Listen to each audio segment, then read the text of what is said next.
You're listening to World of Empowerment Radio, your station for practical spirituality in a changing world. And here are your hosts, Aingeal Rose and Ahonu.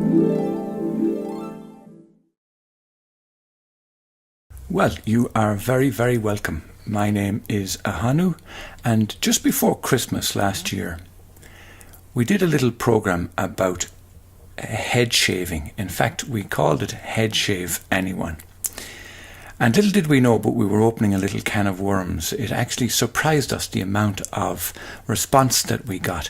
And in that session, basically, I had just had my head shaved, and I posed the question, does this lead to increased intelligence? Is it more attractive?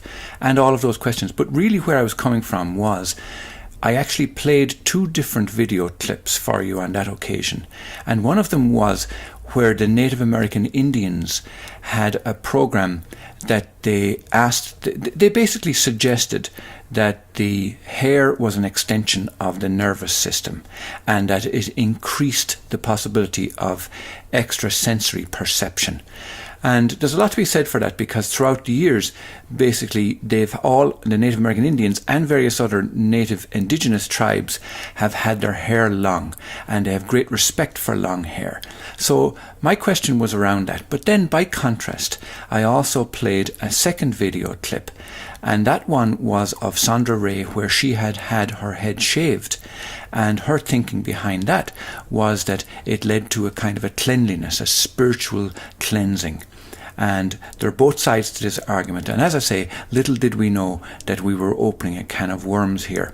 And then, of course, everybody's familiar with the story of Samson and Delilah, where the question is asked, does hair actually lead to strength of any kind, whether it's mental, physical, emotional, spiritual, whatever kind of strength?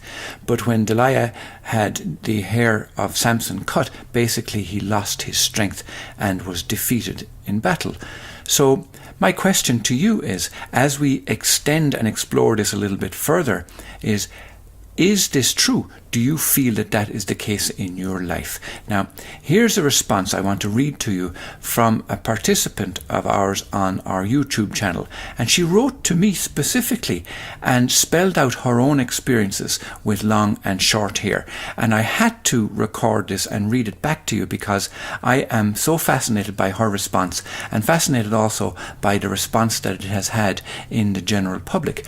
But you have a listen to this and tell me what you think of this particular letter. She says, "Hi, Ahonu. You asked, and here it is. Hair, a topic that can have as many opinions as people, I'm guessing. It was a pretty hot issue in the normally loving home that I grew up in, for both my brothers and myself. Probably a cultural thing. My father's Italian mother and sisters all had long hair all their lives. Most of my uncles married women with long hair. And with the length seemed to be an understanding that it would always be there. Long hair seemed natural for the women in our family.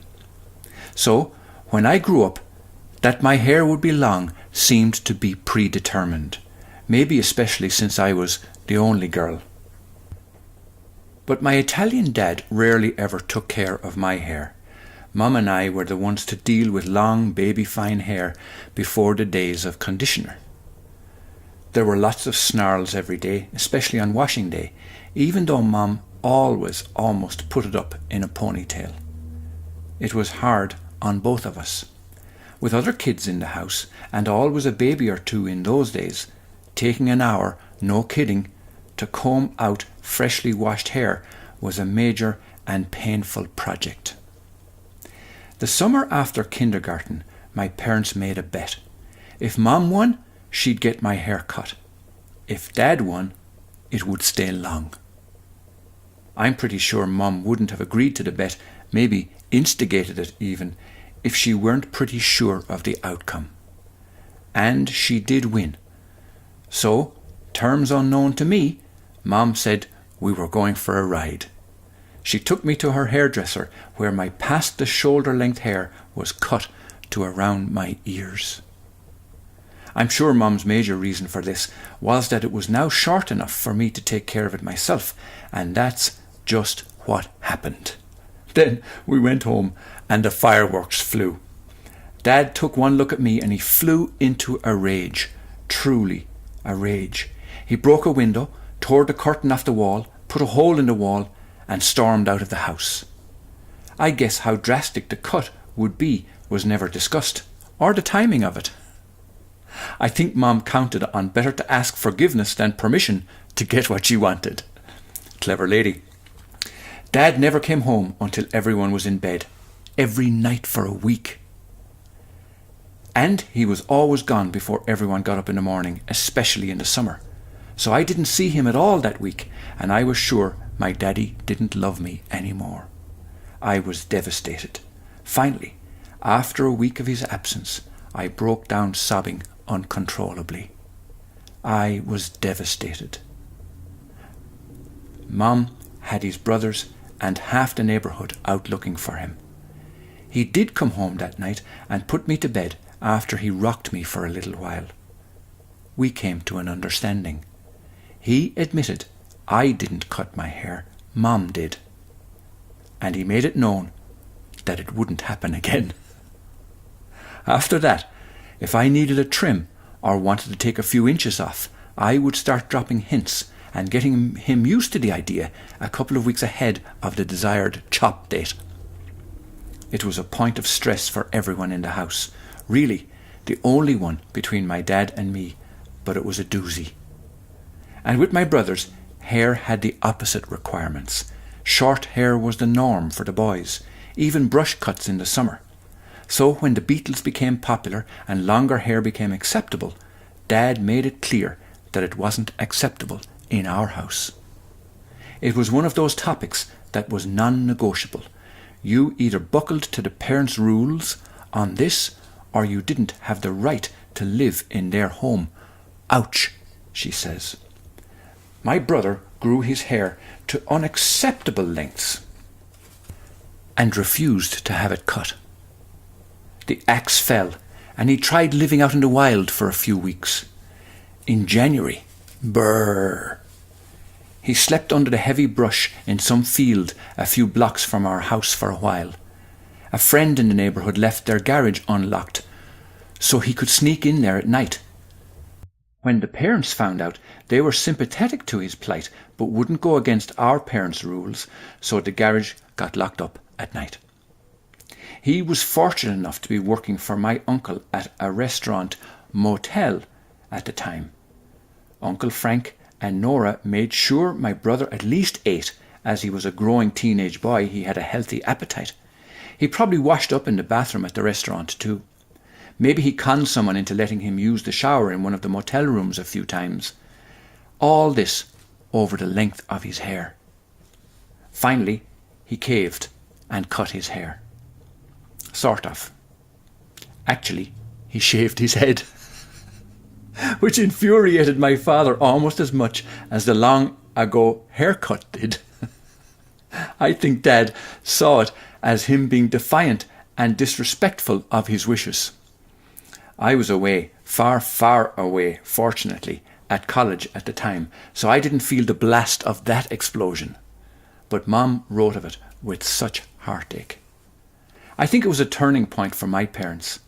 They eventually came to see hair and other things as non-essential issues. As their children grew to adulthood, accepted responsibility for their own lives, things like hair length were not so important.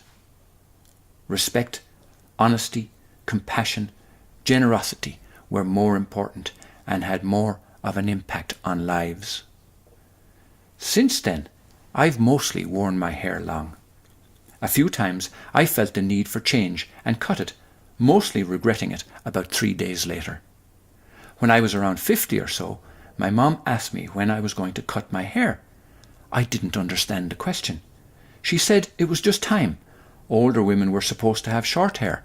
This was her belief. If you look around our society, many middle-aged to older women do have short hair, But I began to notice, and many don't too, I just feel more me with long hair. Having experienced firsthand the explosive emotions around hair, I determined that it would not be an issue in my home. As long as it was clean and out of their faces, my kids could wear it any length, colour or style that they choose. One daughter changes her hair colour and length more often than the seasons change. My other daughter was in the Navy, where it was required to have short hair at least for basic training. She grew it back again right away when she left. She's also cut enough off to donate a nice thick braid to Locks of Love 3 times, I think. My son's hair is down to his waist, but he's thinking about cutting it short again. He's donated a long braid a couple of times too. With all the colours, lengths and styles we've enjoyed, I haven't witnessed a decrease in our abilities or the qualities of our lives. But then, we never believed that would happen. Hair is just an incidental of our physical bodies. It may be a reflection of the health of the body or the belief one holds. Either way, it's interesting. Do our beliefs create our reality? I think that question has been answered many times.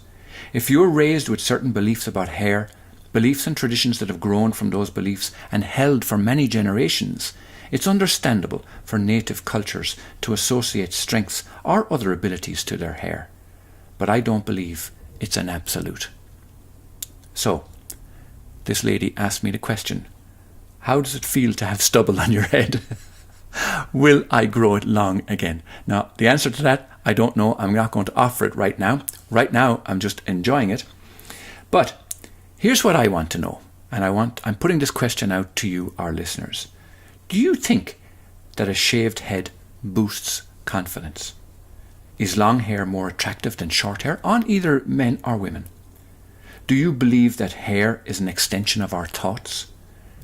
And just like the Native American Indians that I mentioned in the previous video, they have an understanding that long hair helps extrasensory perceptions. Do you believe that? And finally, what do you think of the Samson and Delilah story? Do you think there's any truth to it? Do you think it means anything? Do you think that hair is related to strength? So with that, I leave it to you, and I look forward to speaking to you again soon. With love from myself, Ahonu, and from Aingeal Rose. You have been listening to Aingeal Rose and Ahonu on World of Empowerment Radio, your station for practical spirituality in a changing world.